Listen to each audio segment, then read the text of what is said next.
C'est un personnage qui me bouleverse parce que c'est quelqu'un qui a beaucoup d'amour en elle mais qui ne sait pas comment le donner. C'est quelqu'un qui, même si ce sont des choses qui ne sont pas racontées dans le film, mais quand on voit l'état dans lequel elle est, on peut facilement imaginer qu'elle a manqué d'amour elle-même, qu'elle a manqué d'amour quand elle était petite. Et du coup, je peux même pas la considérer moi comme une mauvaise mère, c'est-à-dire que c'est quelqu'un qui fait ce qu'elle peut, mais il y a un moment donné où quand elle regarde sa fille, c'est aussi le miroir de ce qu'elle n'a pas eu comme amour quand elle était petite, quand elle avait son âge.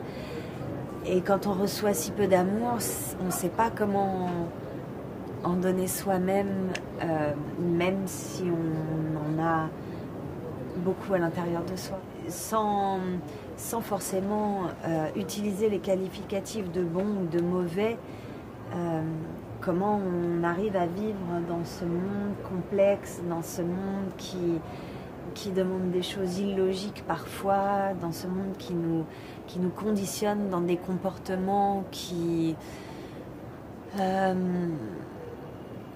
nous font pas forcément aller bien et qui nous rendent pas forcément heureux. Comment on arrive à s'aimer soi-même quand on n'a pas été aimé, comment on arrive à trouver cet amour qui est quand même une des clés, voire la clé de la joie intérieure. C'est un vaste sujet, mais quelqu'un qui fait du mieux qu'il peut. Alors, elle a cette part d'inconscience qui fait qu'elle pense que sa fille, elle peut se débrouiller toute seule, elle a 8 ans, elle est mature, elle assure beaucoup plus qu'elle, elle pense qu'elle s'en sortira toujours mieux qu'elle, et puis elle oublie juste qu'une enfant de 8 ans, effectivement, elle peut se lever le matin, elle peut se brosser les dents, elle peut subvenir à des besoins de base comme se nourrir, dormir, mais l'amour, les câlins, le guide, la sécurité, ça, un enfant, il a besoin